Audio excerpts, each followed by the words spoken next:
Pemirsa, berita Banjarmasin kembali hadir menjumpai Anda bersama saya Zaldi Ariandi. Sejumlah berita aktual dan beberapa informasi menarik lainnya telah kami siapkan untuk Anda. Berikut berita utama hari ini.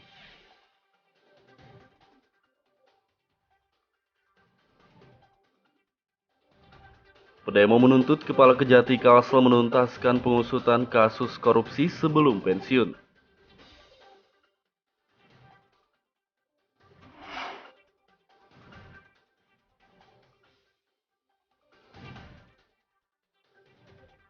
Akibat terputusnya distribusi air bersih, warga mengancam tidak mau membayar tagihan PDAM.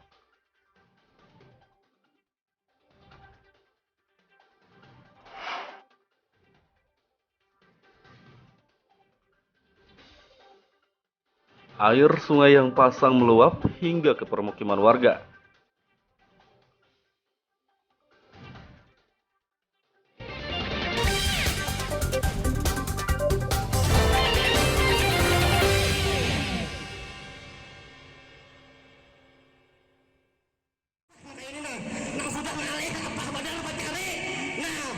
Masa gabungan dari sejumlah lembaga swadaya masyarakat (LSM) berdemonstrasi di depan kantor Kejaksaan Tinggi Kejati Kalsel pada Selasa siang.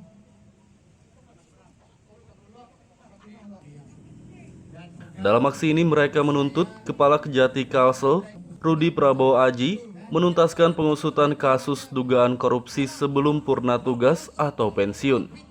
Menurut mereka masih banyak kasus dugaan korupsi di sejumlah kabupaten dan kota di Kalsel yang pengusutannya belum dituntaskan oleh Kejati Kalsel. Di antaranya dugaan korupsi mantan Bupati Kabupaten Tanah Bumbu, proyek Batapres dengan kerugian negara 35 miliar rupiah, proyek jembatan HKSN di kota Banjarmasin yang mangkrak dan sudah 4 kali adendum. Ya, hari ini kita menyampaikan berbagai kasus korupsi di Kalimantan Selatan yang sampai hari ini tidak ada titik terang.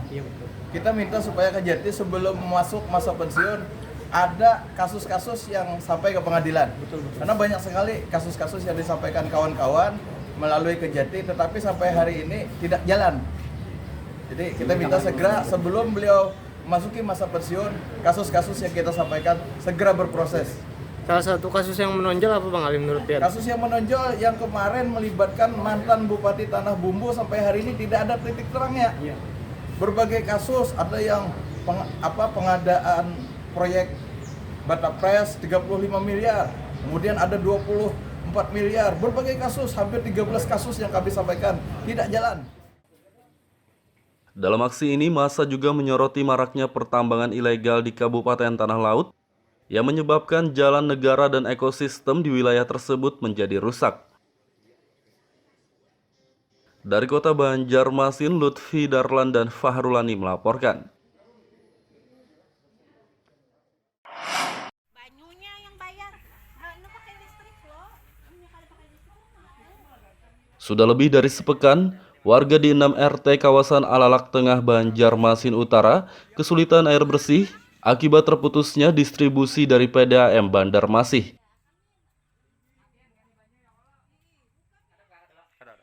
Akibat terputusnya distribusi air bersih dari PDAM, warga di kawasan Alalak Banjarmasin Utara mengancam tidak akan membayar tagihan PDAM. Salah satu warga, Husna, mengatakan ia bersama warga lainnya berencana kompak tidak membayar tagihan bulanan PDAM. Kena 85 bayarannya, kena kada cantu. Han, ujar kami nak kompakan. Pokoknya RT berapa kami sampai RT 10 kami kada bayaran. Kayak apa tindakan mau PDAM. Nah, kami bawain gitu jauh nyambatnya kada jalan. Kita asal jauh nyambatnya kita kada jalan lagi. Kenapa jauh di perumahan jalan? Sedangkan di sini kan kada jalan tuh anehnya. Nah, karena tadi hari ini kalau memang kada jalan ke sana. Hari ini kan ke sana. Anak lah. demo celah. Minta banyak lah. Minta kada minta banyak, minta anu akan kayak apa caranya supaya mau jalan nah. Ini Tapi memang tadi jalan kemana? tadi di jalannya kami macamnya lancar rumah nang ini nah iya lagi. Nah, makanya Nah, masa kali ini kami kada kawal lagi. Kami kada ketahanan lagi ya kalau nah kayak apa tindakan bukan PDAM dan bukan kami. Manajer Produksi dan Distribusi PDAM Banjarmasin Walino mengatakan, warga yang mengalami gangguan distribusi air bersih tetap diwajibkan membayar tagihan setiap bulannya. Walino menambahkan tagihan pelanggan PDAM sesuai dengan penggunaan air, sehingga bagi pelanggan yang mengalami gangguan distribusi bakal membayar tagihan lebih murah. Insya Allah membayar itu sesuai apa yang di meter. Artinya terbaca 1 meter, itulah yang 1 meter kubik, itulah yang dibayar. Ya, sekarang dispensasinya kita macet, kita dropping dengan mobil tangki gratis. Kita antari sana gratis, tinggal membaginya aja bagi ya antar pelanggan kita yang berdampak lah. Mungkin itu segala kebijakan yang ada. Mobil tangki itu rutin kah setiap hari atau gimana Pak? Mobil tangki sesuai dengan keperluan. Berarti dihubungi Ya artinya perlu kerjasama, gangguan komunikasinya, teman-teman di mobil tangki ada nomor teleponnya yang bisa dihubungi. Yang kita layani kan bukan ke satu tempat, tapi banyak tempat lagi yang hampir sama, sehingga harapannya ada kerjasama di situ lah. Penyebab terputusnya distribusi air bersih di kawasan Alalak Tengah akibat kebocoran pipa di 18 titik.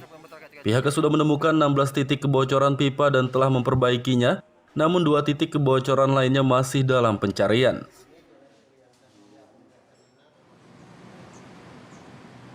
Dari kota Banjarmasin, Lutfi Darlan dan Fudael melaporkan.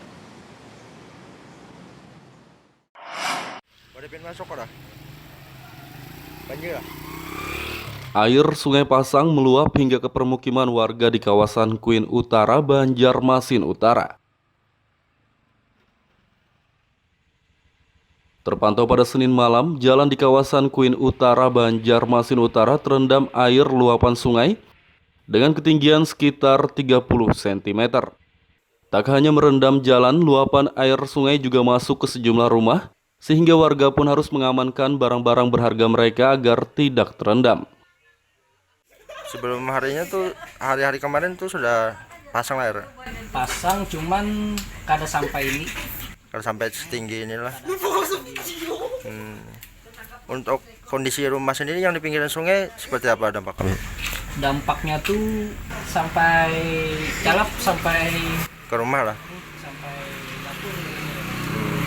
Untuk ketinggian di rumah sendiri sampai mana? Sekitar dari semata kaki. Mata kaki lah. Nah, untuk antisipasi untuk apa? Tidak peralatan perabot rumah tidak basah atau apa antisipasinya, mengangkat kah atau gimana? Antisipasinya biasanya diangkat duluan sebelum pasang. Meluapnya air sungai ke permukiman warga ini sudah terjadi dalam beberapa hari terakhir dengan kisaran waktu sekitar pukul 21 WITA hingga pukul 1 dini hari. Dari kota Banjarmasin, Lutfi Darlan dan Fudael melaporkan.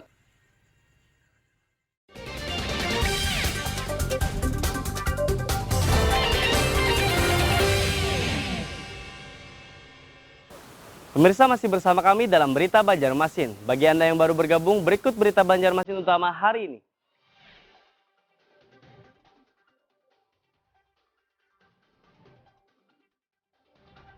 Pendemo menuntut Kepala Kejati Kalsel menuntaskan pengusutan kasus korupsi sebelum pensiun.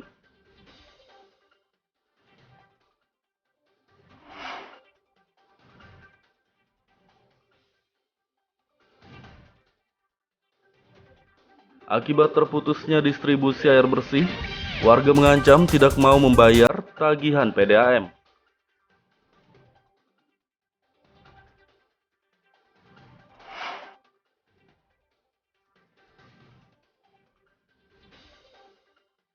Air sungai yang pasang meluap hingga ke permukiman warga.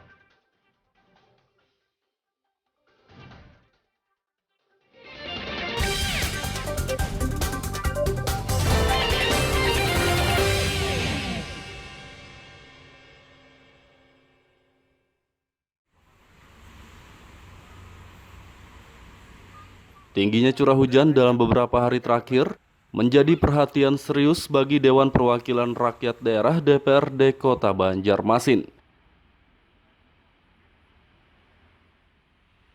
Legislator khawatir curah hujan tinggi dapat mengakibatkan banjir seperti yang terjadi di sejumlah kawasan Kota Banjarmasin pada awal tahun 2021 lalu.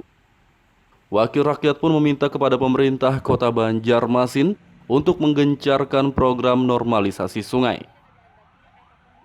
Nah, dalam hal itu kita berharap bahwa pemerintah kota ini menjadi tugas yang utama karena Banjarmasin adalah kota 1000 sungai, kota yang secara geografis itu berada 18 cm di bawah permukaan laut, tentu sangat rawan. Apalagi kita melihat bahwa penanganan masalah banjir yang kemarin itu belum tuntas. Nah, inilah merupakan momen-momen yang sangat krusial, merupakan momen-momen yang harusnya menjadi sesuatu hal yang utama yang harus dilakukan oleh pemerintah kota. Karena kalau kita sudah bisa mencontoh bagaimana fenomena banjir yang ada di Banjarmasin itu meluluh lantakkan masyarakat, perekonomian, infrastruktur yang notabene itu mengalami kehancuran. Apakah kita mau seperti itu? Ya tentunya tidak. Dan artinya apakah kerja dari pemerintah kota optimal? Nah, saya kira juga menjadi pertanyaan dari kita-kita sebetulnya. Diharapkan dengan digencarkannya normalisasi sungai, Kota Banjarmasin tidak kebanjiran lagi di musim hujan kali ini. Dari Kota Banjarmasin, Lutfi Darlan dan Zoanda Adriani melaporkan.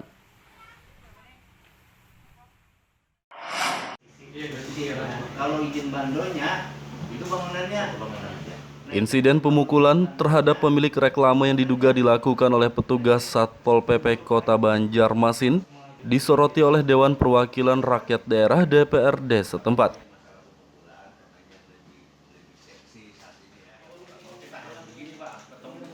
Komisi 1 DPRD Kota Banjarmasin pun memanggil pihak Satpol PP untuk meminta klarifikasi mengenai insiden tersebut pada akhir pekan lalu.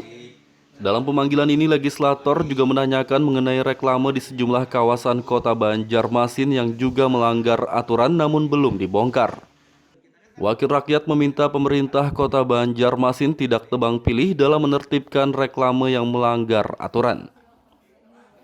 Kita minta nanti Satpol PP untuk menindak, memberikan pembinaan dulu melalui SP 123. Kalau sudah tidak mau ya supaya dilakukan tindakan sesuai dengan peraturan daerah kita. Mungkin itu aja tadi. Masih itu semua bandul itu kan dibongkar Pak? Atau 10 titik nih ya Pak? Nah tadi dari penjelasan Satpol PP 10 sudah terbongkar, tinggal ada separuhnya dari 10, yang 3-nya akan dipertanyakan lagi dengan pimpinan mereka. Itu juga tadi menjadi bagian pertanyaan kami, karena pemerintah melakukan pembongkaran bandul itu sesuai dengan Permen PU nomor 20 tahun 2010, tidak bisa melintas di atas jalan. Nah jadi kalau di Banjarmasin ini ada 13, ya tolong semuanya dilaksanakan untuk pembongkaran kalau memang sudah memakai peraturan menteri. Reklame yang melanggar aturan Permen PU nomor 20 tahun 2010 di Kota Banjarmasin berjumlah 13 titik, namun baru 10 titik yang telah dibongkar oleh pemerintah Kota Banjarmasin. Dari Kota Banjarmasin, Lutfi Darlan dan Zoanda Adriani melaporkan.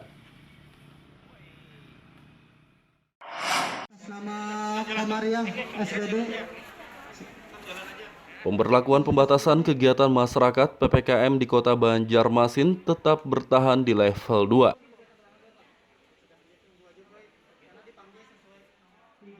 Wali Kota Banjarmasin Ibnu Sina mengatakan, Mendagri menetapkan PPKM tetap bertahan di level 2 karena pencapaian target vaksinasi Kota Banjarmasin lebih dari 60%. Sedangkan daerah lain yang level PPKM-nya kembali naik karena pencapaian target vaksinasi masih di bawah 50%.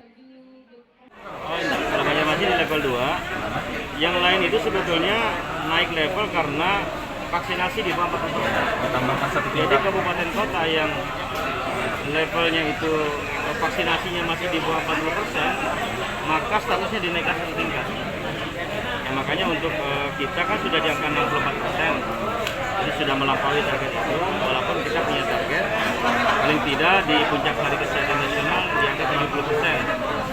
Ya, kemudian nanti akhir tahun mudah-mudahan di angka 75-80% sehingga kita bisa herd immunity untuk standar dari WHO. level 2 sesuatu. Masih level 2 sesuai dengan tadi Inmen Dagri nomor 58 tahun 2021 sudah disampaikan bahwa kita berada di level 2. Ibnu Sina berharap pencapaian target vaksinasi Kota Banjarmasin terus meningkat dan bisa mencapai lebih dari 75% pada akhir tahun mendatang. Dari Kota Banjarmasin, Lutfi Darlan dan Fudael melaporkan.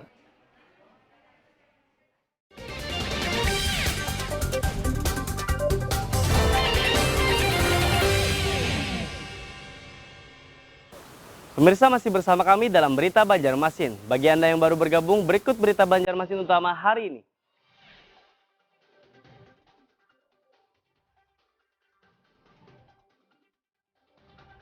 Pendemo menuntut Kepala Kejati Kalsel menuntaskan pengusutan kasus korupsi sebelum pensiun.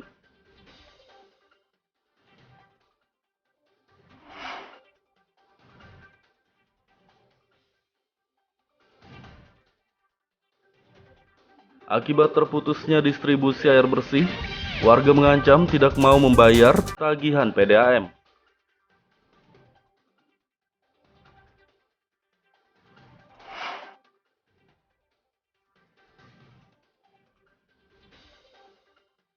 Air sungai yang pasang meluap hingga ke permukiman warga.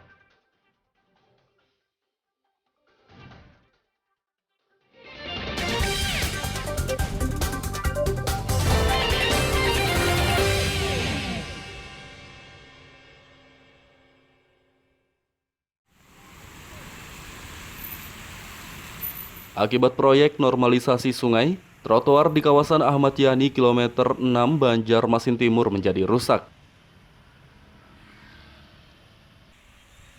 Terpantau pada akhir pekan lalu, trotoar yang mengalami kerusakan di kawasan Ahmad Yani Banjarmasin Timur sepanjang kurang lebih 20 meter. Kepala Bidang Jalan Dinas PUPR Kota Banjarmasin, Chandra, mengatakan, kerusakan trotoar akibat proyek normalisasi sungai akan diperbaiki di tahun 2022 mendatang. Dinas PUPR pada tahun 2021 ini sudah menginventarisir beberapa titik trotoar yang terdampak dulu waktu ada normalisasi sungai di kilometer 6. Itu akan kita perbaiki dan direncanakan pemeliharaannya di tahun 2022 yang akan datang. Jadi nanti kita perbaiki, termasuk nanti ada beberapa kursi, mungkin ada beberapa lampu yang perlu kita perbaiki. Jadi sudah direncanakan penanganan di tahun 2022 yang akan datang. Berarti ini memang dampak dari normalisasi sungai, Bang? Ya ada dampak. Ya, mungkin sudah kita koordinasikan dengan bidang sebelah, bidang sungai. Nanti diminimalisir lah untuk kegiatan selanjutnya. Chandra menambahkan selain memperbaiki trotoar yang rusak, pihaknya juga akan melakukan pemeliharaan terhadap fasilitas umum lainnya yang ada di trotoar tersebut. Dari Kota Banjarmasin, Lutfi Darlan dan Fudael melaporkan.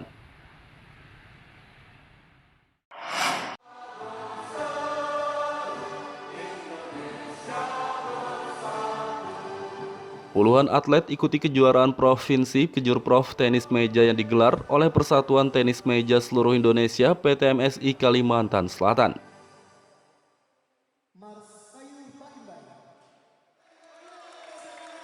Kejurprov tenis meja digelar di Gedung Kompetem kawasan Kayu Putih Banjarmasin Timur pada Senin pagi.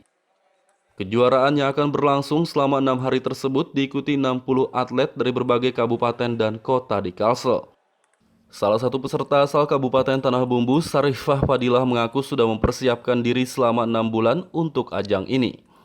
Ia pun optimistis dapat bertanding dengan maksimal dan meraih kemenangan. Kita berarti itu sudah lama 6 bulan.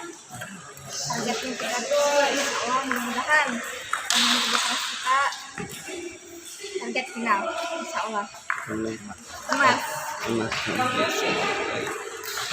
Turun di nomor? Saya turun di tunggal putri, bergu, ganda putri, dan ganda campuran. Dilaksanakan juga dengan protokol kesehatan yang ketat, jadi sesuai dengan arahan Ketua PTMSI. Protokol kesehatan tetap dilaksanakan, minimal pakai masker, dan salah satu persyaratan peserta juga harus sudah divaksin. Jadi saya sudah minta juga agar kita seluruh atlet ini, kemudian juga yang berpartisipasi di kegiatan ini untuk bisa mengajak warga lah. Masih juga masuk di kegiatan tahunan. Mudah-mudahan juga bisa dilaksanakan setiap tahun. Dari sini kita bisa berharap hadirnya atlet-atlet berprestasi, walaupun masa pandemi lah, tapi tetap atlet-atlet kita harus tetap latihan dan ada event-event seperti ini. Selamat bertanding, junjung tinggi sportivitas. Ajang Kejurprov tenis meja ini mempertandingkan sejumlah kategori yakni tunggal putra umum, tunggal putri umum, tunggal putra usia 18, tunggal putri usia 18, ganda putra, ganda putri, ganda campuran, dan beregu. Dari kota Banjarmasin, Lutfi Darlan dan Ahmad Fauzi melaporkan.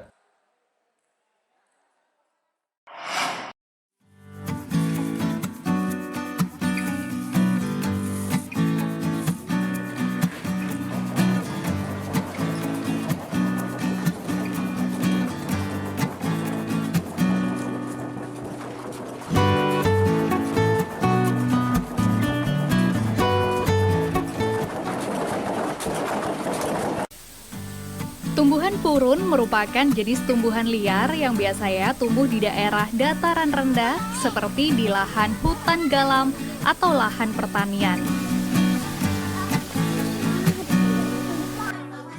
Tumbuhan ini biasanya digunakan untuk membuat berbagai macam kerajinan anyaman seperti bakul, tikar, topi, tas, dan berbagai macam kerajinan lainnya.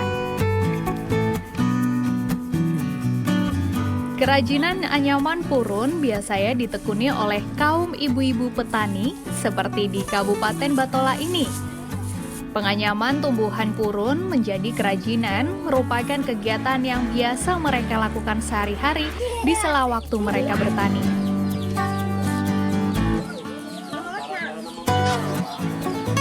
Nah, selain sebagai pengisi waktu senggang dalam bertani, menganyam kerajinan purun ini juga menambah penghasilan mereka. Untuk membuat kerajinan anyaman purun, purun terlebih dahulu dijemur hingga kering dan layu, sehingga tidak mengandung kadar air lagi di dalamnya. Kemudian purun dipilah sesuai ukuran, baik besar dan panjangnya yang berbeda-beda. Setelah dipilih, purun selanjutnya diikat. Kemudian ditumbuk menggunakan mesin tumbuk atau bisa juga secara manual dengan menggunakan kayu.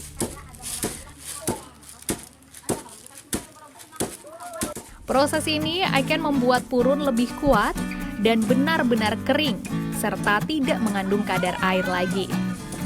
Sementara untuk menganyam kerajinan purun, para pengrajin menyatukan beberapa helai purun dengan pola-pola anyaman dan terus disambung hingga kerajinan selesai. Biasanya purun dibuat menjadi topi, tas, dompet, karpet tradisional, dan yang lain.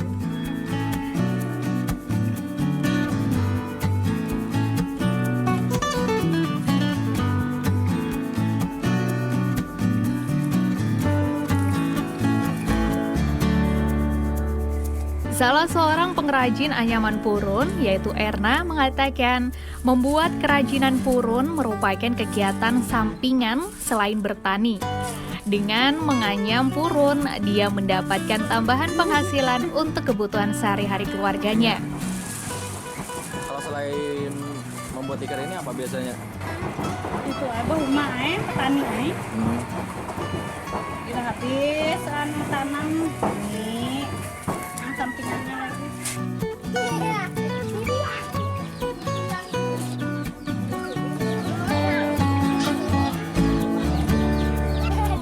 Kegiatan ini juga didukung oleh pihak desa setempat. Menurut Kepala Desa Sungai Raya, Amar Jadi, mengatakan agar bahan baku kerajinan purun tetap tersedia, pihaknya telah menyisihkan dana desa untuk budidaya tumbuhan purun. Budidaya purun ini tetap kami kembangkan, yaitu dengan cara salah satunya untuk permodalan kami sisihkan untuk kegiatan di bidang BUMDes. Jadi dana itu kami ambilkan untuk budidaya purun ini dan dianggarkan untuk di dana desa. Selain sebagai penambah penghasilan bagi para petani di sela waktu mereka, menganyam kerajinan purun ini juga merupakan kearifan lokal yang sudah turun-temurun dilakukan sejak zaman dahulu. Muhammad Lutfi Darlan melaporkan dari Batola, Kalimantan Selatan.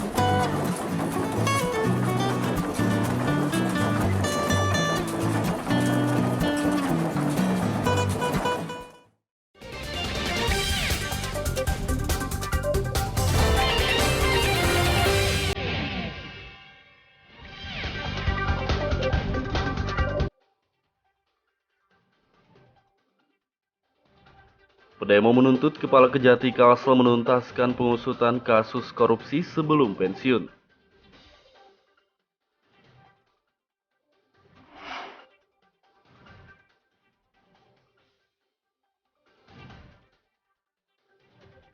Akibat terputusnya distribusi air bersih, warga mengancam tidak mau membayar tagihan PDAM.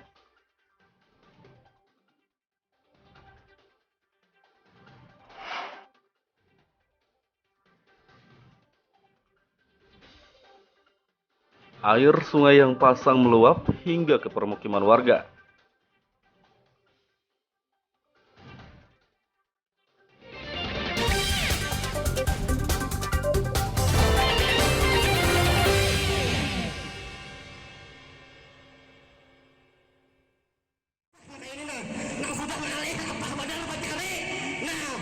Masa gabungan dari sejumlah lembaga swadaya masyarakat (LSM) berdemonstrasi di depan kantor Kejaksaan Tinggi Kejati Kalsel pada Selasa siang.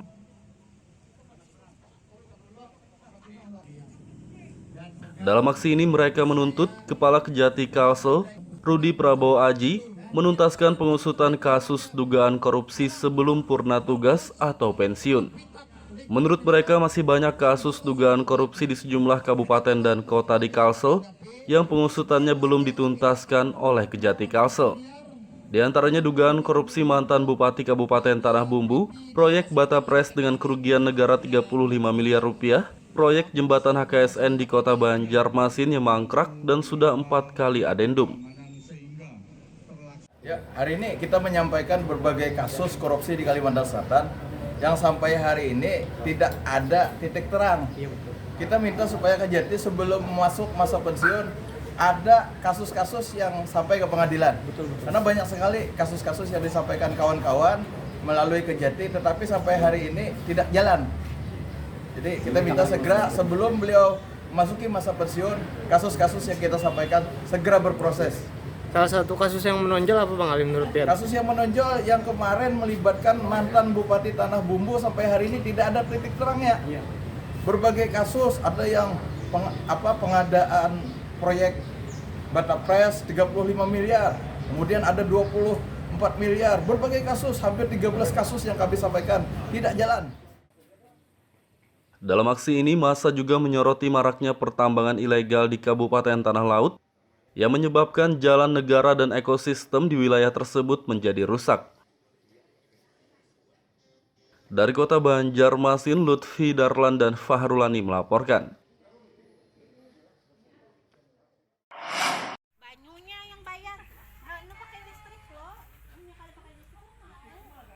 Sudah lebih dari sepekan, warga di 6 RT kawasan Alalak Tengah Banjarmasin Utara kesulitan air bersih akibat terputusnya distribusi dari PDAM Banjarmasin. Akibat terputusnya distribusi air bersih dari PDAM, warga di kawasan Alalak Banjarmasin Utara mengancam tidak akan membayar tagihan PDAM. Salah satu warga Husna mengatakan, ia bersama warga lainnya berencana kompak tidak membayar tagihan bulanan PDAM.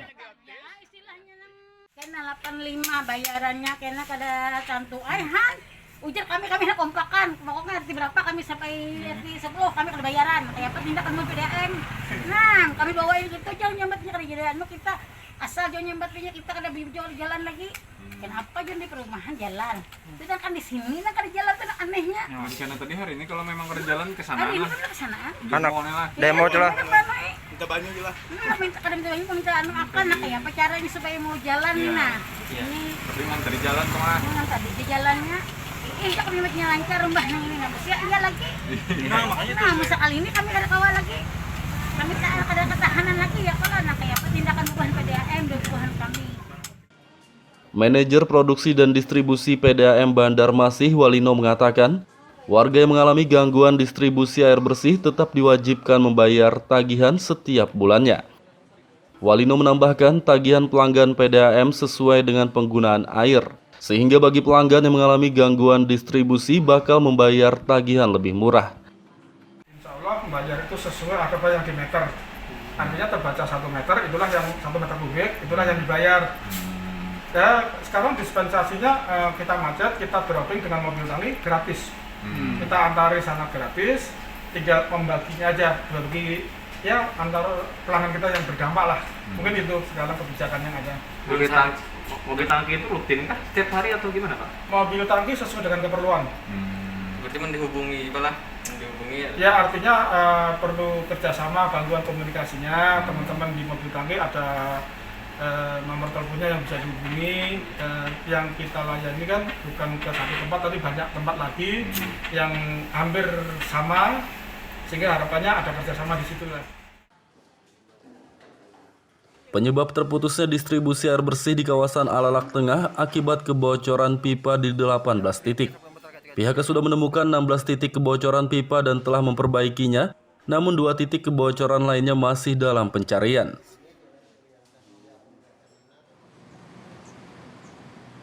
Dari Kota Banjarmasin, Lutfi Darlan dan Fudael melaporkan.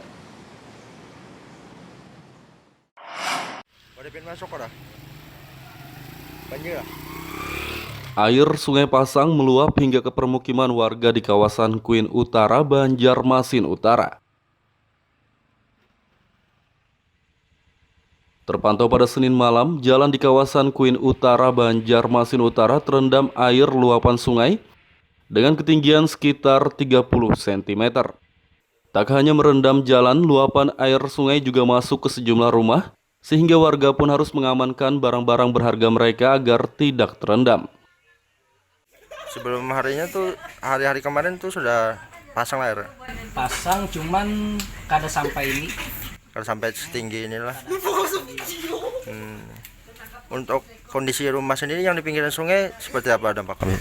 Dampaknya tuh sampai calap sampai ke rumah lah. Sampai dapur. Untuk ketinggian di rumah sendiri sampai mana? Sekitar dari mata kaki. Mata kaki lah. Nah, untuk antisipasi untuk apa? Tidak peralatan perabotan rumah tidak basah atau apa antisipasinya mengangkat kah atau gimana? Antisipasinya biasanya diangkat duluan sebelum pasang. Meluapnya air sungai ke permukiman warga ini sudah terjadi dalam beberapa hari terakhir dengan kisaran waktu sekitar pukul 21 WITA hingga pukul 1 dini hari. Dari Kota Banjarmasin, Lutfi Darlan dan Fudael melaporkan. Pemirsa, informasi tadi sekaligus menutup perjumpaan kita kali ini. Saya Zaldi Aryani beserta redaksi mengucapkan selamat beraktivitas. Sampai jumpa.